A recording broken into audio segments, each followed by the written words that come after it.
Good evening. Welcome to my sit and talk. This is John Flannery, and I'm sorry I couldn't join you yesterday, but I've been crashing on a document that I just had to finish by 5 o'clock today, and I did, and with that, I had lost the light. So here I am. Tomorrow I'll be out on the hustings, walking back and forth.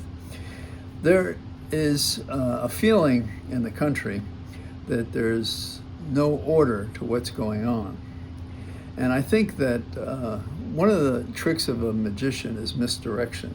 Look over here when I'm doing things over here. So when Trump talks about 10 or 15 things, maybe there's 3 or 2 that he really is concerned about. And so as an exercise, I'm going to go through a couple of things that I've noticed today at my breaks from writing. And suggest a couple of things at the end. But I think a good exercise for Americans is to look what matters are going into the court against Trump, what matters are prompting demonstrations against Trump, what opinion leaders are saying insightful things that helps us advance in the resistance against the dictatorship in making of felon Trump. So let's start with a couple of things. First, an amusing one, I think. Trump wants to be in charge of the Kennedy Center for Arts. Oh, excuse me, I mean arts. He wants to be in charge of the Kennedy Center Arts. Now, this is an interesting idea because he's never been to the Kennedy Center, not when he was president on the first go-round. But now, I suppose he wants to dismantle it. He's upset about some of their entertainment. People were dressed in drag, supposedly. I don't know if there was a show or not, but it is art under certain circumstances and not otherwise. And it's interesting and amusing for a person like Trump to be so delicate when he is so indelicate to these kinds of things. In fact, he seems that a fair amount of his life was immersing himself in the prohibitions, the blue laws. He's a blue law rogue, if you will. So he is first going to get rid of some of the trustees on there, which is a very interesting idea. This man who can't read a book, who wants cartoons to describe traffic, he's going to be in charge of arts. Do you think he knows the difference between well, I won't even say it. Allow your imagination to consider it.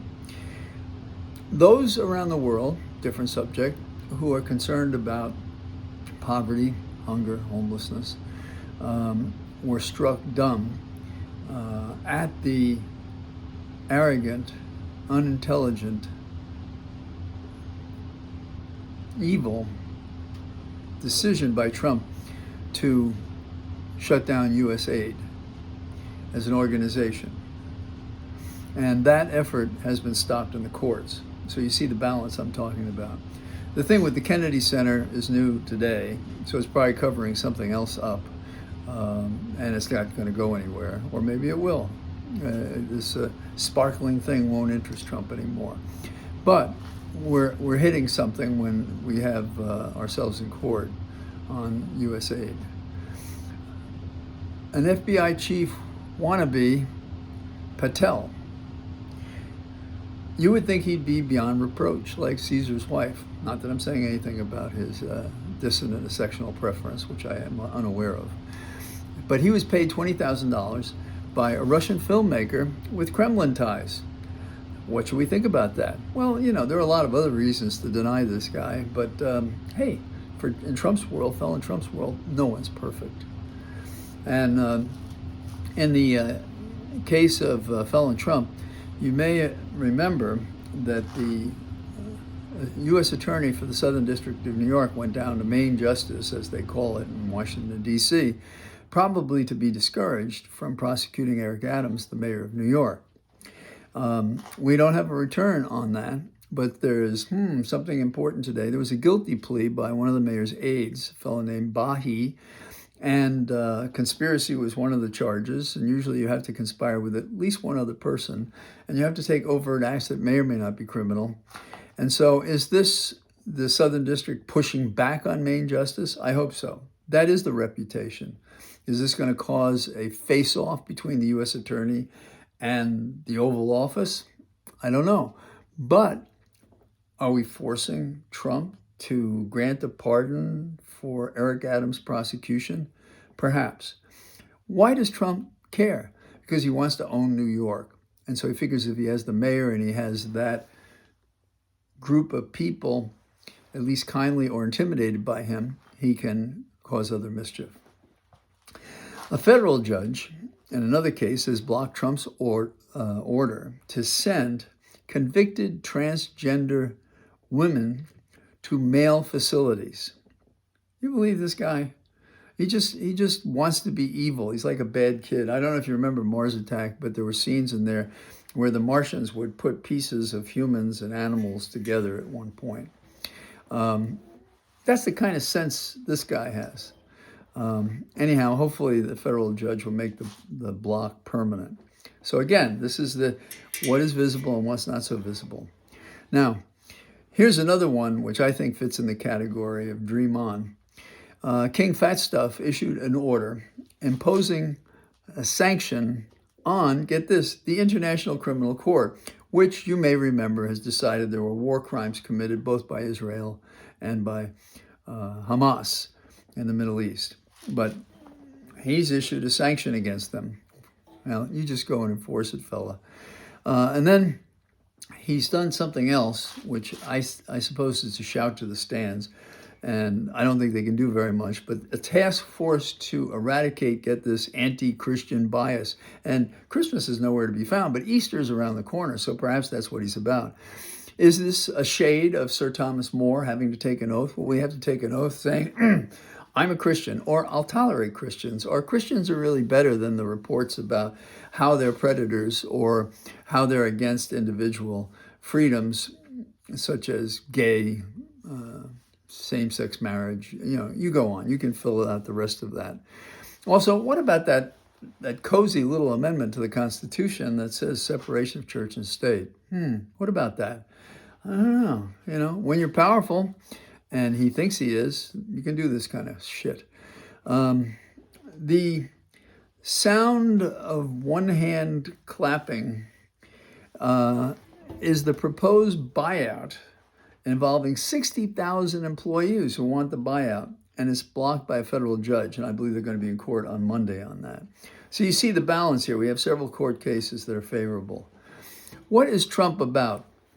Well, I don't think it is slanderous to suggest, A, he's chosen to be a dictator, and B, he's now trying to implement that without it being obvious, although, isn't it?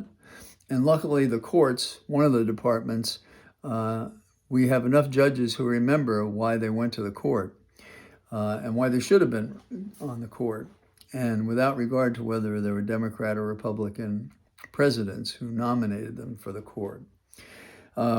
But what is Trump about? I think he wants to render the Department of Justice more useless than even when Garland was in charge of it. And what do I mean by that? Felon Trump, who wants to sanction an international court, well, he wants this to be his law firm, the Department of Justice. Go out and get my enemies. Say the right thing for what I'm doing. Go into the courts, to the Supreme Court, those guys and gals that I put there, and help me win this case, number one. Another one is he's compromised our intelligence network.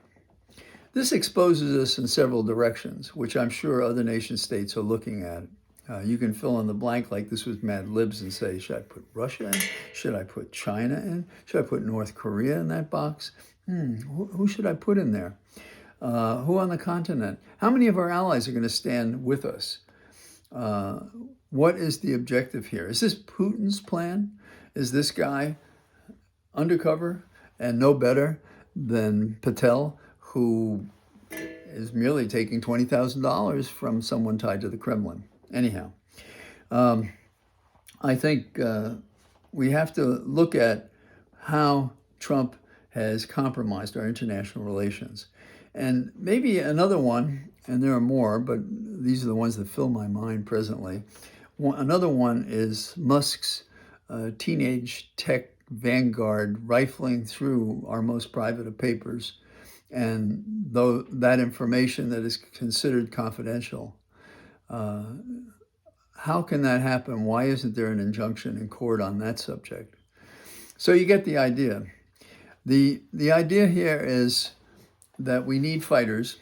We need people who take this serious. We need one who can read the issues. One of the things in any profession that is necessary is to be able to spot the issue. So say there are 100 things out there, and every one of them looks interesting and so forth. How do you pick out the 3 that matter? Is it the Department of Justice or international security? Is it releasing important information that can be used as a weapon internally? Is it trying to sell out America? I wouldn't say those things if I didn't think they were all possible and perhaps even are the objectives of felon Trump. So we must be on our guard. I enjoyed writing paper today, but I also enjoyed being with you. So I'm sorry I had to skip yesterday, but I do represent the abused and misunderstood.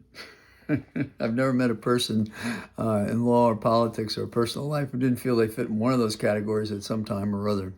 And right now, on the national level, we're abused by felon Trump, and we're misunderstood that we think the Constitution matters. We believe that this is a republic.